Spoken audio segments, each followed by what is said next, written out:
You're listening to Women's Media Center Live with Robin Morgan.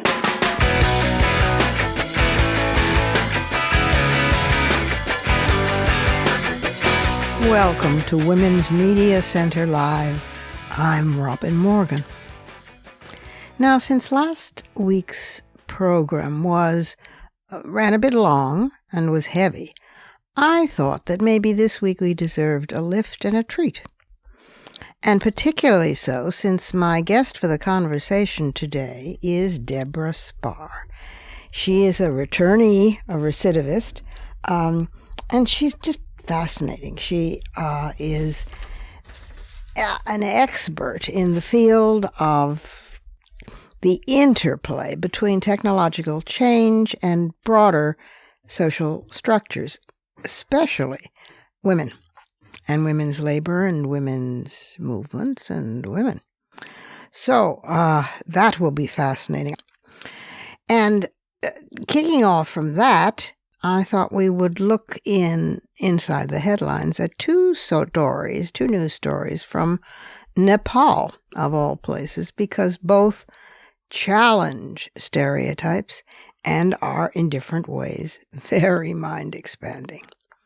And then last but not least, in Fighting Words at the end of the program, we might just examine the nature of time itself. So, we can't get to any of that, though, until we start by going inside the headlines.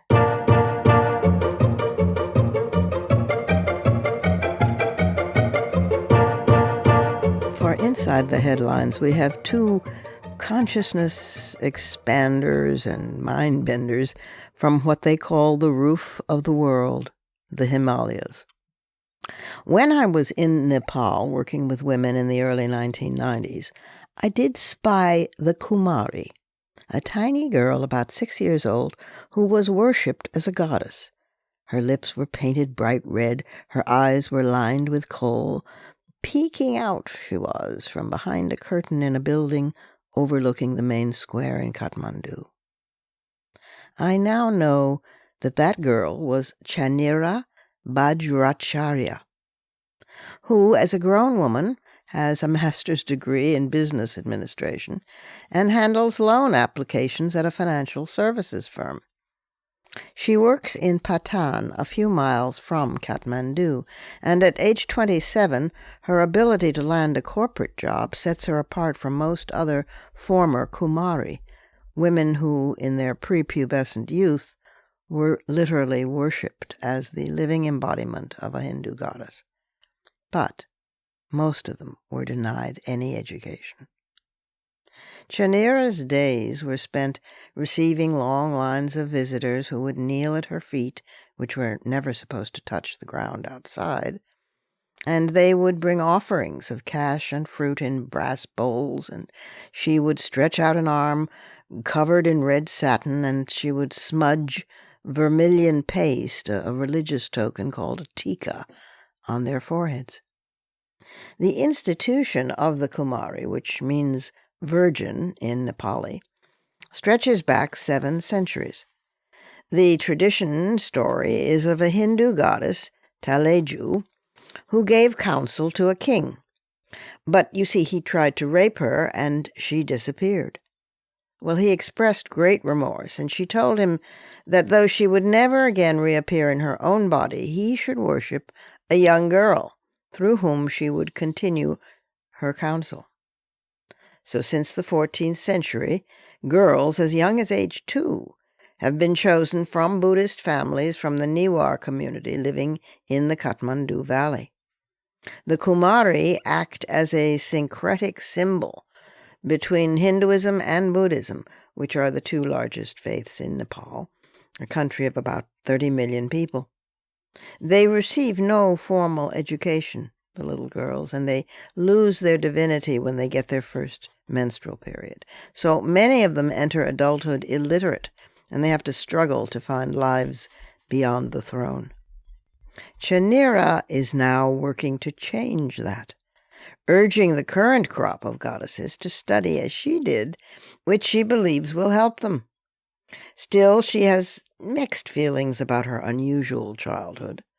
She says, "Those were the best moments of my life. Everyone was coming to see me, to get blessings from me. They were bringing a lot of gifts, and I was doing blessings." But nobody considers it an easy role. Kumari are rarely allowed outside. During the 12.5 times each year they do go out for rituals during festival seasons, they have to be carried in a palanquin or somebody's arms. They never speak to strangers, and when in the throne room, to anyone, not even family. Yet they're offered great respect. When the Kumari of Kathmandu is driven in her chariot through the streets of the city, she reconfirms every year the head of state's legitimate claim to power with a tika smudge. In 2008, Nepal abolished its 240-year-old monarchy and became a democratic republic. And I had the honor of meeting a number of congresswomen and legislators who helped that happen. That same year, the Nepal Supreme Court ruled that the Kumari tradition should be preserved but amended, and ordered the government to give Kumaris an educational allowance in addition to the stipend and retirement pension that they already received. That's one tradition being compassionately updated. And here's another, also from Nepal and much more radical. The Kung Fu dancing nuns, yup, you heard right, are part of an 800-year-old Buddhist sect called Drupka, the Tibetan word for dragon. Across the Himalayan region, its followers mix meditation with martial arts and dance. These are joyful nuns who dance as one of their forms of meditation. They twirl in ecstasy. Every day, the nuns swap their maroon robes for a brown uniform to practice Kung Fu as part of their spiritual mission for achieving sex equality and physical fitness. Quote, "Kung Fu helps us to break sex barriers and develop inner confidence," close quote, says Jigme Rabsal Lamo, their Kung Fu instructor. And, she adds, it also helps to take care of others during crises. For as long as Buddhist scholars recall, women in the Himalayas who sought to practice as spiritual equals with male monks were stigmatized by religious leaders and social customs. Women were confined to cooking and cleaning inside monasteries and temples, forbidden from physical exertion, from leading prayers, or even singing, and certainly from intense philosophical debates. That was for the monks. In recent decades, those restrictions have been at the heart of a raging battle waged by thousands of nuns across many sects of Himalayan Buddhism. The Kung Fu dancing nuns are leading the reforms because they began a drive 30 years ago under the 12th Gyaltsang Drukpa, who was willing to disrupt centuries of tradition and who wanted nuns to carry the sect's religious message outside monastery walls. As one Kung Fu nun notes, "It is not enough to meditate on a cushion inside. We are changing the rules of the game." Their Buddhist beliefs also require them to lead environmentally friendly lives. Today, the nuns not only practice Kung Fu, but they lead prayers, they walk for months on pilgrimages to pick up litter and plastic, and to make people aware of climate change.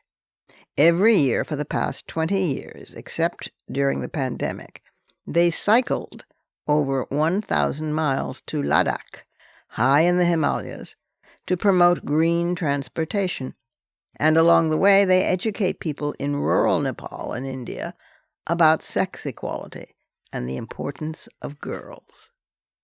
The nuns are well known in Hindu-majority Nepal, which is about 9% Buddhist, and known beyond the borders. But changes haven't come about without backlash, and conservative Buddhists have threatened to burn Drukpa temples. Burn them. During trips down a steep slope to the market, nuns have been verbally abused by monks from other sects. But when they travel, Heads shaved in their open vans, they look like soldiers capable of confronting anybody else. The sect's vast campus is home to 350 nuns who live with ducks, turkeys, swans, goats, 20 dogs, a horse, and a cow, all rescued from the knives of butchers or from the streets. The women work as painters, artists, plumbers, gardeners, electricians, and masons, and they also manage a library and a medical clinic for lay people. Some nuns scroll through prayer texts on iPads, introduced to minimize the use of paper. Their work inspires other women. When I look at them, I want to become a nun, says one graduate student in Kathmandu. They look so cool, and you want to leave everything behind. Indeed, every day, the nunnery receives at least 1,000 inquiries about joining the order from places as far away as Germany, Ireland, Mexico, and the United States. Meanwhile, in the temple, women begin to chant. Bright-colored flags billow, and the air is filled with the sound of drums, horns, and bells. And one kung fu dancing nun says, "I feel proud, freedom to do whatever I like, and so strong from inside that I can do anything."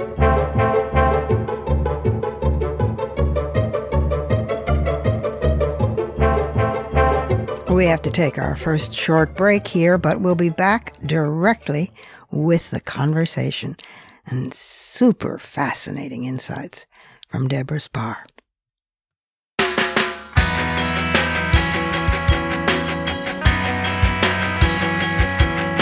Subscribe to this program on your favorite podcast platform and leave us a review. Follow us on Twitter at WMC Live, like our Facebook page at facebook.com/WMC Live, and visit us at WMCLive.com for more information about our show and our guests. You're listening to Women's Media Center Live with Robin Morgan.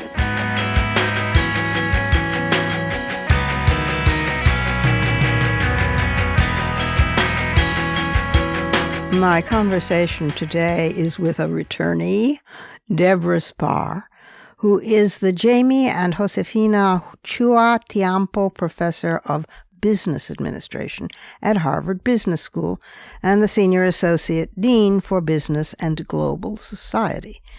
Her current research focuses on issues of gender and technology and the interplay between technological change and broader social structures. She tackles some of these issues in her latest book, Work, Meet, Marry, Love: How Machines Shape Our Human Destiny. She served as the president of Barnard College from 2008 to 2017 and as president and CEO of Lincoln Center itself for the Performing Arts from 2017 to 2018. And during her tenure at Barnard, she led initiatives to highlight women's leadership and advancement, including the creation of the Athena Center for Leadership Studies and the development of Barnard's Global Symposium series. Her books include Ruling the Waves, Cycles of Discovery, Chaos and Wealth from the Compass to the Internet, 2001, The Baby Business, 2006, and Wonder Women, Sex, Power, and the Quest for Perfection. She earned her Ph.D. in government from Harvard and her B.S. from Georgetown University School of Foreign Service. It is my delight to welcome her back to the program, Debora Spar. Debora, welcome back to Women's Media Center Live. Good to have you here. It's delightful. I am delighted to be here. Well, now, since you were president of Barnard and director of Lincoln Center, you have gone onward and upward and to academia, which was what your original nest, and you're back at Harvard Business School, and you're kind of an all-round professor on all things tech and yet to come and women, which is nice that we're in there. So tell me what's the latest thinking that you have on this subject, which is a large order. Well, it is a large topic, but it's as you suggest, it's been great to be able to just kind of stretch my mind a little bit and to be back in this environment that birthed me, but to see how it's changing. And a couple of things that I've noticed over the past few years is that the topic of women and women businesses and women's technology and what is being called, it's a horrible word, but the whole word of femtech, that area has kind of exploded. So I don't like the word, but I like the topic. Yeah. When I first started looking at reproductive medicine and some of these other technologies that particularly impinged on women's life, I felt like I was working in this sort of vaguely sordid ghetto that nobody wanted to acknowledge. Yeah. And yet these things, particularly from reproductive medicine, but of course that brings you into the whole area of stem cells and genetics and That's the right. whole sort of biotech explosion. This area is innately and inherently about women's lives in a fundamental way. And it's been great to see not only women, but men kind of embracing this area, as kind of the hot new thing in business rather than just sort of women's work. Yeah. And then I'll let you pick up on any of this. But the other thing I've seen, my students right now are amazing, just generationally. This is a generation, they've come out of COVID. They sort of came to consciousness in the financial crisis of 2008. They want to make the world different. Like they really do. It's not just a slogan. They're terrified of climate change. They're a little bit suspicious of capitalism, in some cases very suspicious of capitalism. And they want to fix the problems that my generation left them. And it makes it a pretty energizing moment.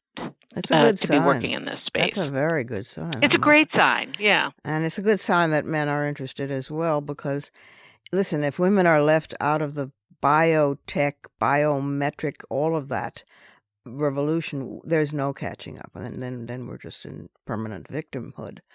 So, talk a little bit about women in capitalism, because I'm right now I have been sort of frothing at the mouth, and there does seem to be an awful lot of glam femme around,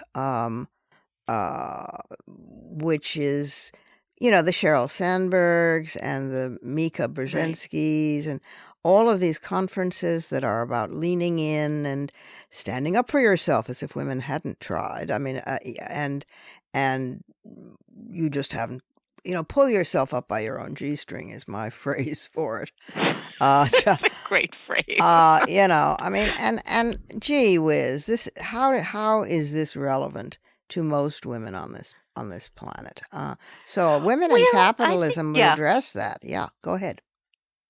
Well, what I'm trying to go into the sort of the lean-in piece of this, I think this has been an interesting set of high-profile arguments over the past few years that got people talking and got some attention, and I think has been good in that regard. But it's also good to note, as you do, that of course this is a very elite piece of the women's issue. We're talking about women in the U.S., women in the corporate sector, women at the top of the corporate sector, women who are overwhelmingly white and rich and well-educated. Exactly. So it's fine. I don't think there's much wrong with it, but it's only a small piece of the puzzle, a tiny piece.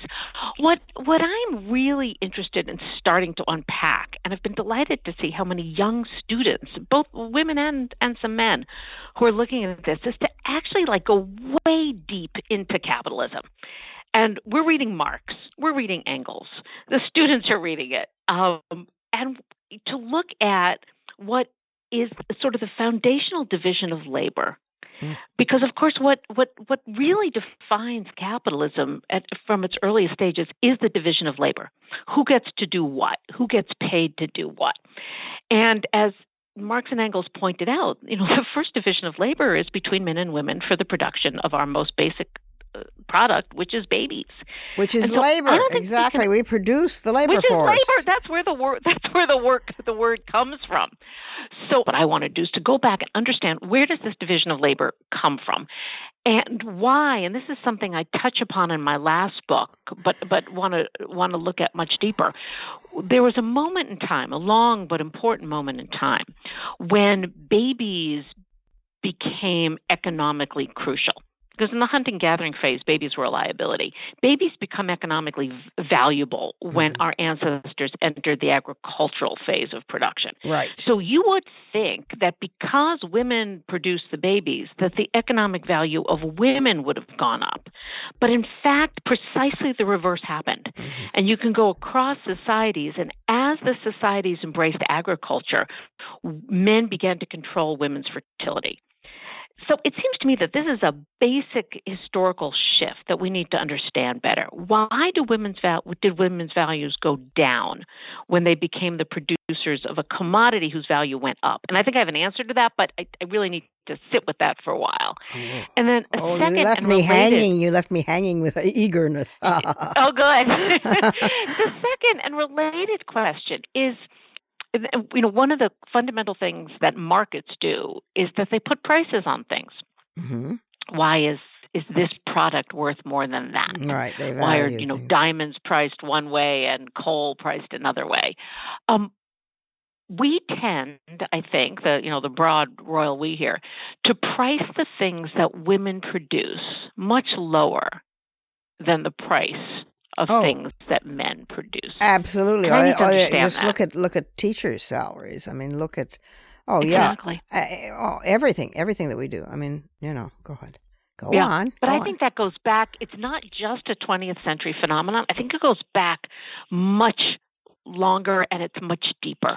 And you have to tackle the question of prostitution here, although it's not something I'm dying to tackle. But why is something that women can produce and that is valuable technically, generally not allowed to be sold in the market? Well, why do we take things? Of course, better than anyone that Engels at least came right up against this. It was like one of those little wind-up toys that go ticka till they hit the wall, and then they go oops, and then they go sideways. And he came up to the issue of women and women's labor, and then he thought, that's a real big one, can't handle, and that was it. Right. And I think we kind of have to. It may not be pleasant, but if you also look, and there's some good reasons for this, but there's some not good reasons for this. We price sperm very differently than we price eggs. We value and put a price on women's physical attractiveness in a way that we don't, or do much more rarely, for men. Right. So I want to kind of pull apart all of these things, and the question I want to ask, to which I have no answer yet, is capitalism what kind of kills women, and or does capitalism offer some ways out for women?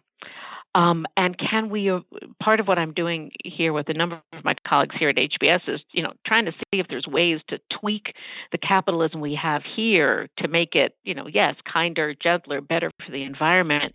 But I think bringing in the gender piece to that actually is a really important piece of this. And it's not just the window dressing, like, gee, it would be good if capitalism were better for women.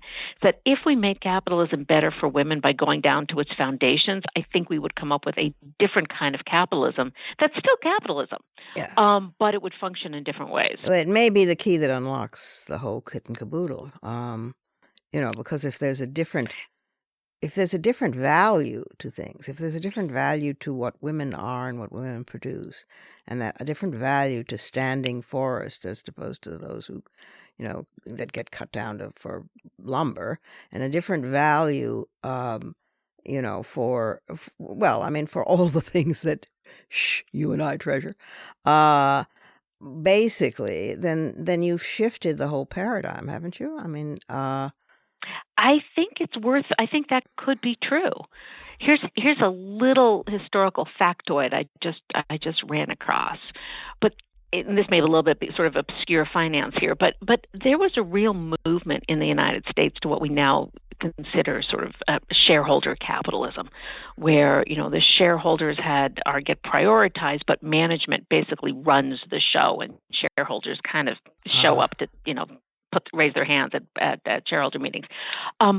A lot of this movement to this sort of more extreme shareholder capitalism came in response to the growth of what we now just consider, we call passive investors. Those investors were women.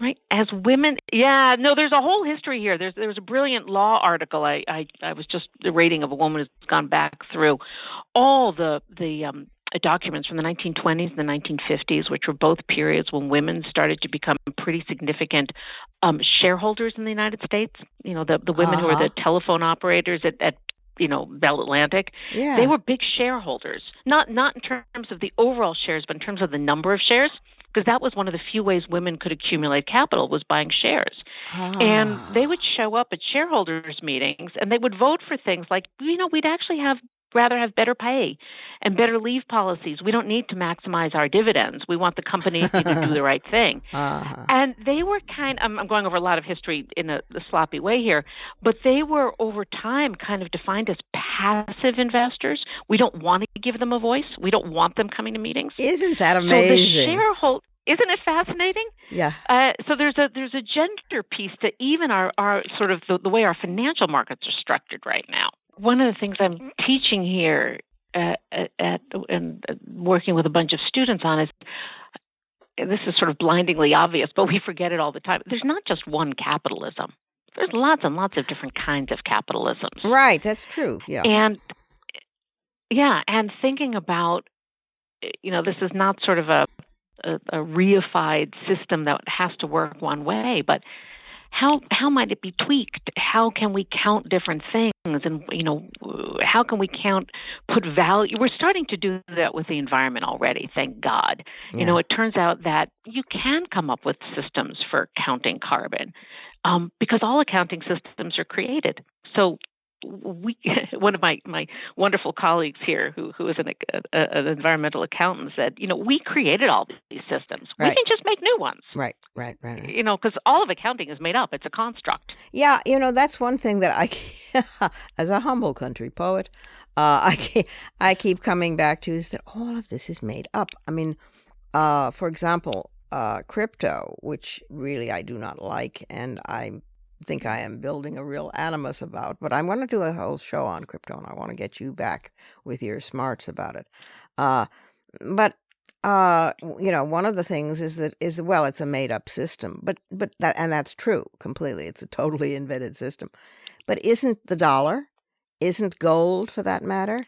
I mean, isn't assigning value to diamonds for that matter? I mean, isn't it all a product of somebody's making it up? Well, yes, and it's more complicated. This is one of my favorite topics in the whole world. Oh, really? Oh, God, yes. All monetary systems, since we moved away from a purely gold-based system of exchange, which has been, a long time now, all monetary systems they're not made up, they're constructed. And crucially, and you and I are talking in the wake of the bankruptcy of the Silicon Valley Bank, which is an incredible example of this, monetary systems work because governments are there at the core to support them. And my underlying problem with crypto, which is a big problem for me, is the whole point of crypto, and I get it, is to create a monetary system that doesn't have a government at its core. Right. The problem is that when the system falters, it is the government. You need an authority to back it up. And crypto doesn't have that. It's maybe it will develop one at some point in time. I'm not particularly optimistic about that, because there is what a lot of the sort of the current market ideology claims, and particularly the market ideology sort of coming out of the most caricaturish parts of Silicon Valley, is that governments are always bad and markets are always good. But in fact, even if you read someone as conservative as Milton Friedman is clear that you can't have a market without a government, because the government writes and enforces the rules. And particularly in a monetary system, you have to have a governmental authority there. Right.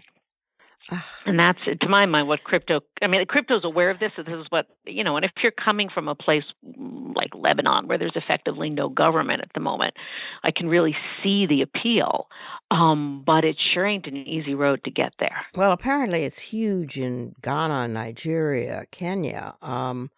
But those are also places where people have been kept forcibly ignorant of monetary systems, world monetary systems, and Yeah. where there's considerable poverty. So almost anything seems Yeah. good, Right. And money, like many things, is much more complicated than it seems. The dollar is an illusion at some level, Yeah, but that doesn't mean it's just made up. It is backed by a system, and we actually saw that system at work yeah. in the wake of this bank failure. This current one, you mean? Yeah, Yeah. the Silicon Valley Bank. Yeah, Yeah. that basically the bank collapsed, and yet as of 3 days after its collapse, nearly everyone had been made whole. That didn't happen by magic, and that was not made up. That was a government at work doing what appears to have been a pretty good job. Yeah. Yeah. But why then is everybody criticizing Biden? Oh, because everybody likes to criticize Biden. I He's in see. what? Of And course. yeah, and these are complicated, right? There is what the economists refer to as moral hazard. That there were mistakes made, and some of the people who made those mistakes arguably didn't pay the full price for them. Although I would argue, if you're one of those people who just had put your money in the bank and weren't taking crazy risks and just expected the bank to give you your money, that is the role where the government can come in and prevent bad things from happening. Mm. So yes, Mr. Biden will take criticism, but I think history, at least as of March 14th, recent history will suggest that he and his officials did a pretty good job this weekend. Yeah. Well, it's also one of those things where, the same people who are, I don't know, staging uprisings at the Capitol on January 6th are saying, don't touch my Medicare. Yeah, exactly. Don't touch my Hypocrisy is social alive and well. security. That's right. It says no role for government in any of this, but don't you dare come near my social security. So yeah, there's a cognitive thinking lapse or gap, as it were. So this is going to be the new book kind of thing. This capitalist.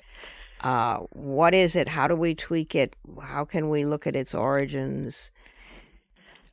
Yeah, and I think one of my wonderful students last year wrote her paper, on is capitalism good or bad for women? And I don't know that she fully answered that question in her 20-page final paper, but I think it's a really important question to ask. Because certainly for many women, capitalism has been the way out. For my ancestors and maybe some of yours who came here and worked as seamstresses or cleaned houses and were able to build up money. We see this in the global South as women can become small-time farmers or small-time artisans. It is the market that offers them power and other good things, but it's also the market that may be compromising women's value in ways that I think we don't entirely understand.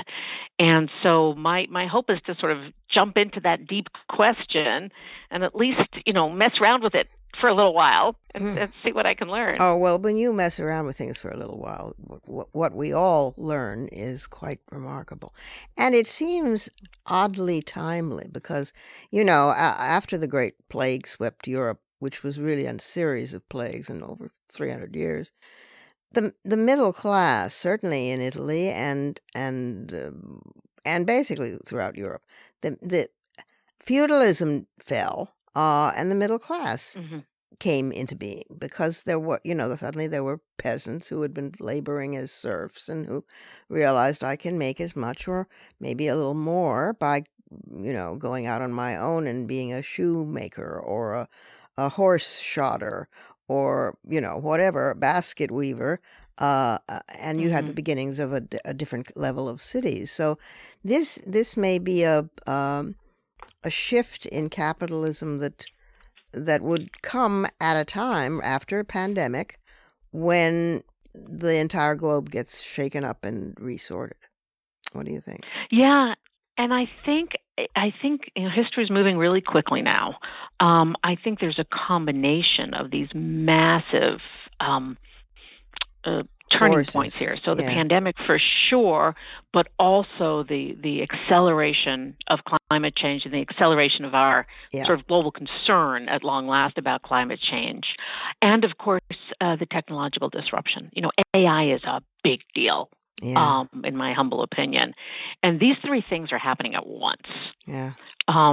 And so I think for sure we are going to see capitalism and society both evolving.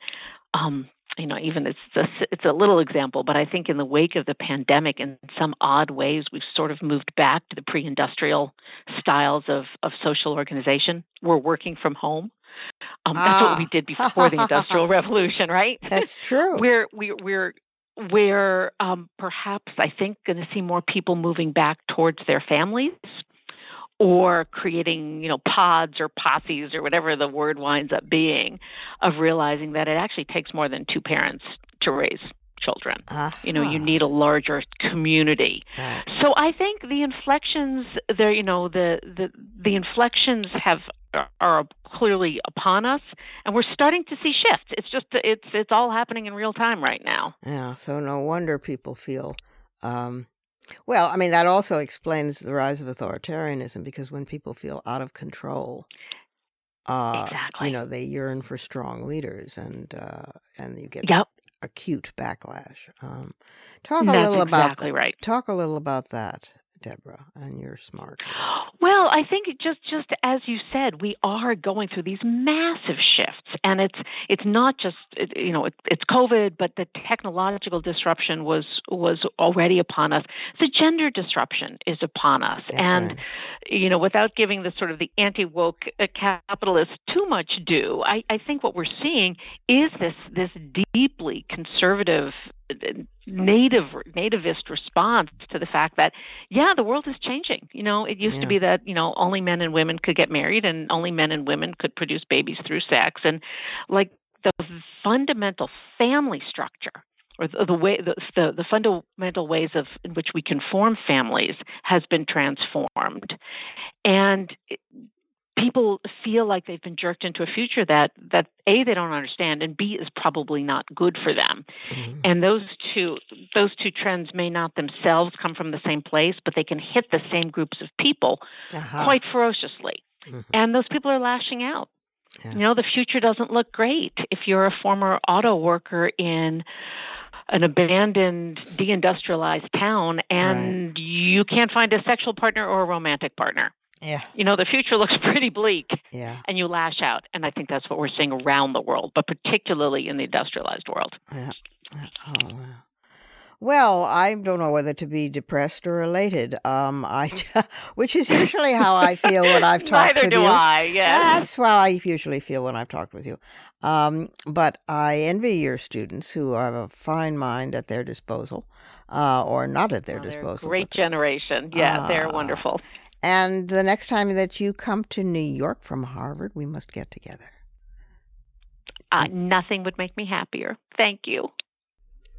We have to take another short break here, but I will be back directly with an exploration of time. Tick tock, tick tock, tick tock.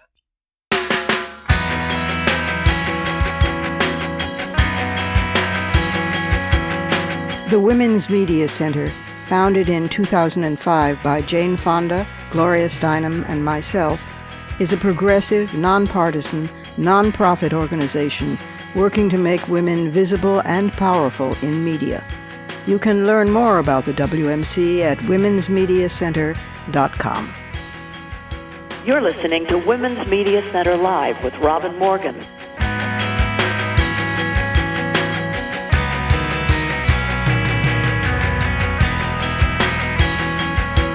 Have you got the time? Apparently, have you got the time? Those are fighting words.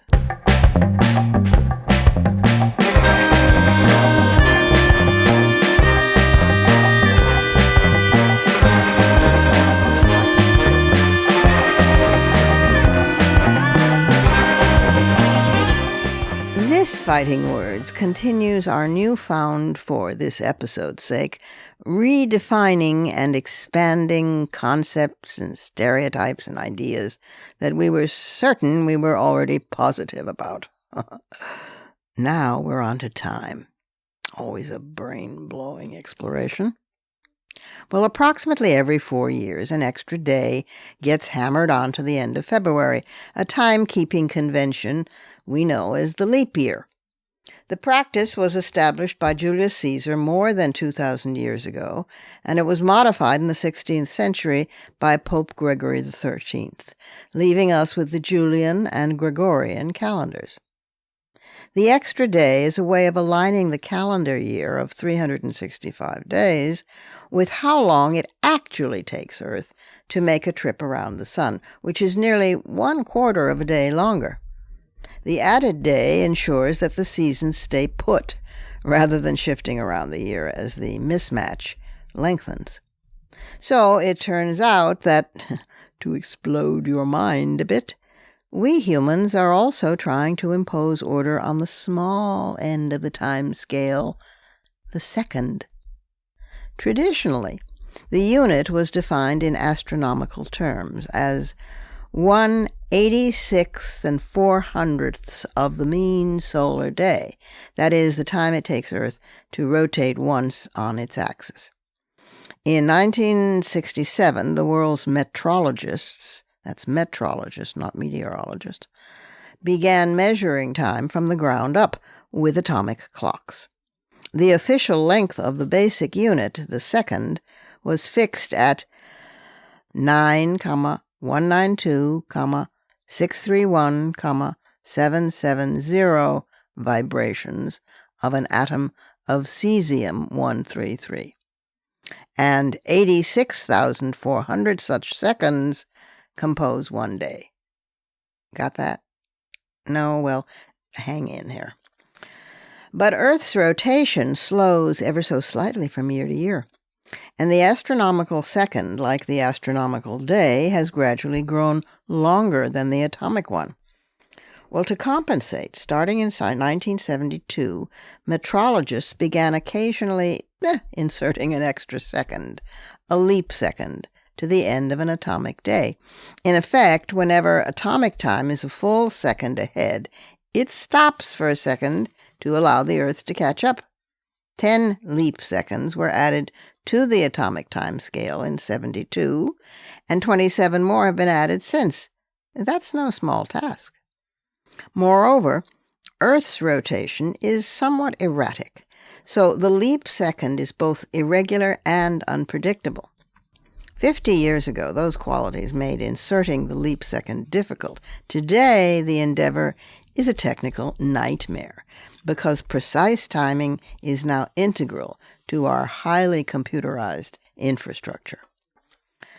What was before just a way of measuring the flow of time is today essential for transportation, location, defense, finance, space competition.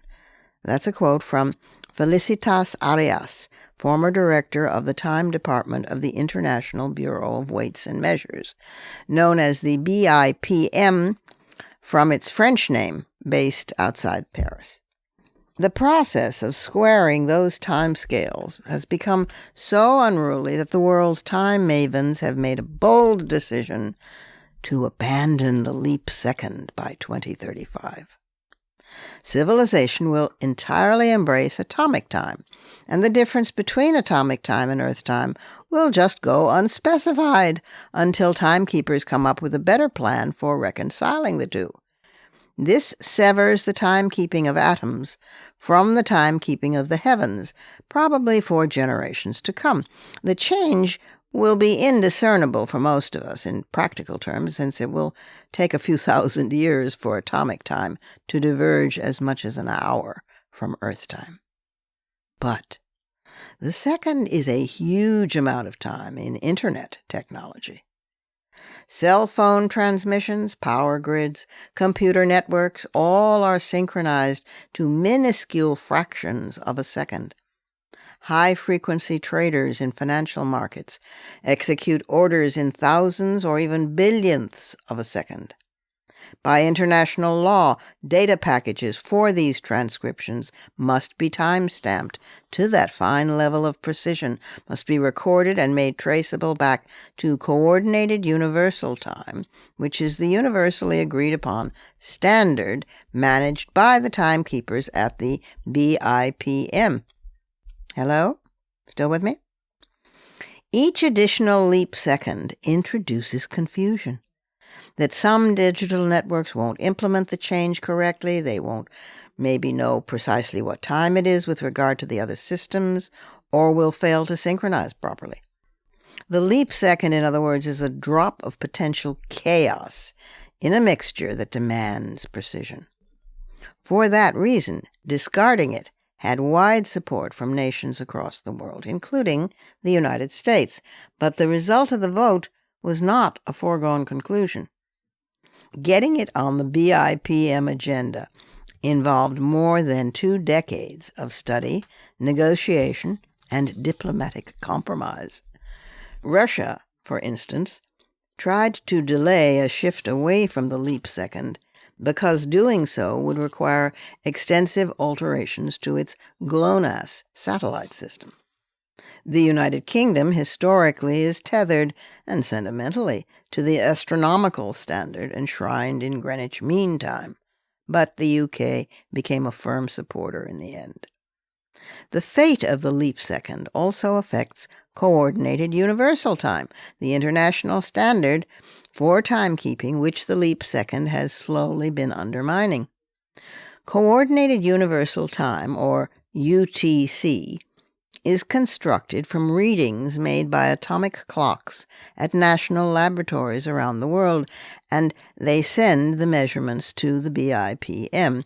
Now, that assembly process takes time, and once a month the Bureau publishes the perfect time in the form of a newsletter that tells each national clock how much it diverges from the international standard. Are you still there? Hello? Oh, good. Coordinated Universal Time is the world's official timescale, and it will remain so even without the leap second. Global time zones are described in reference to it, and the beating heart, the second, is the most important in the constellation of standard measurements overseen by the BIPM, alongside the meter, that's length, the kilogram, mass, Kelvin, temperature, candela, intensity of light, ampere, electric current, and mole or mole, amount of substance. The idea, normalized a century and a half ago by national signatories to an international treaty called the Meter Convention, is that each unit of measurement should be identical everywhere in the world. 1 meter in Spain is precisely 1 meter in Singapore. In addition, the second is tethered to a time scale, or flow of seconds.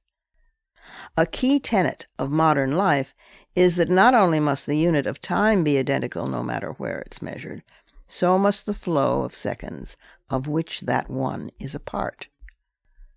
Turn that over in your mind for a minute. Okay. The leap second, however, was putting that very tenet at risk. Removing it from the UTC will make the standard time scale. There. All clear now? Oh, wait. Oops. You see, none of this addresses the time scale most commonly used in place of UTC, which is the United States government's Global Positioning Satellite System, or GPS. Isn't that special? Each satellite in that network carries atomic clocks that provide time data, longitude, latitude, and altitude. Users of GPS include cell phone and data networks and can determine the time of day to within 100 billionth of a second with information free and widely available. But it is neither funneled through the BIPM nor adjusted for leap seconds. However, If telecommunications networks make GPS rather than UTC their official time, the implications are enormous. Using it rather than UTC would mean that time would no longer be overseen by an organization that has to abide by international agreements. So it becomes political. The increasing use of signals from GPS satellites effectively mean that the U.S. military controls the primary source of international time signals, with almost no oversight nationally or internationally. Is this the moment where we play the Twilight Zone theme or have flashbacks to the X-Files? Moreover, clocks aboard satellites are inconsistent across systems. Galileo, the European system, is 18 seconds ahead of UTC, but not of GPS. The Chinese system, Beidou, is 4 seconds ahead, and so forth. Even computing systems that currently insert the leaps do so in different ways. Google blurs the extra second across a whole day, while Meta, Alibaba, and Microsoft each add the extra second in their own ways. It's a mess. And a further crisis looms, as if that weren't enough. The leap second has been necessary since atomic time runs faster than Earth time, but that is changing. Earth's rotation rate began speeding up around the time the leap second was invented. So at some point, Earth time will catch up to atomic time, and by about 2030, if the trend persists, it will overtake atomic time by about a second. So metrologists will have to insert a negative leap second to keep the two time scales in sync. Many metrologists fear digital disaster. Good grief, we can't even get the House of Representatives to make daylight saving time permanent, although the U.S. Senate already voted for that. In the European Union in 2018, the EU Parliament voted to keep clocks the same year-round, but it has been stumped ever since as to how to do so, or which settings to choose.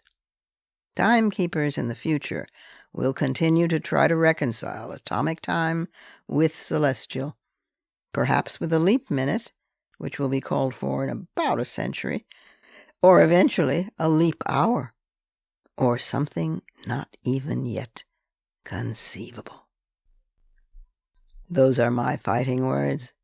Add yours on Twitter and remember to tag us at WMC Live and use the hashtag Fighting Words.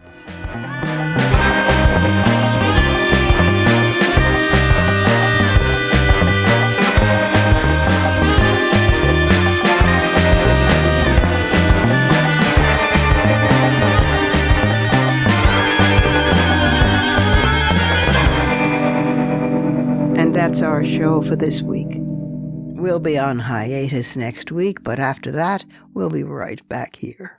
You can follow me on Twitter, Facebook, and now Instagram at @TheRobinMorgan, and you can check out my blog at robinmorgan.net and find my latest book of poems, Dark Matter, and my brand new novel, Parallax, wherever books are sold.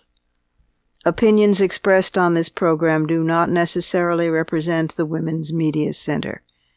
Here's the family for Women's Media Center Live. Executive producer as well as founding and sustaining sponsor Regina K. Scully, WMC president and co-executive producer of this program Julie Burton. I'm Robin Morgan, your producer and host. Thank you for being with us.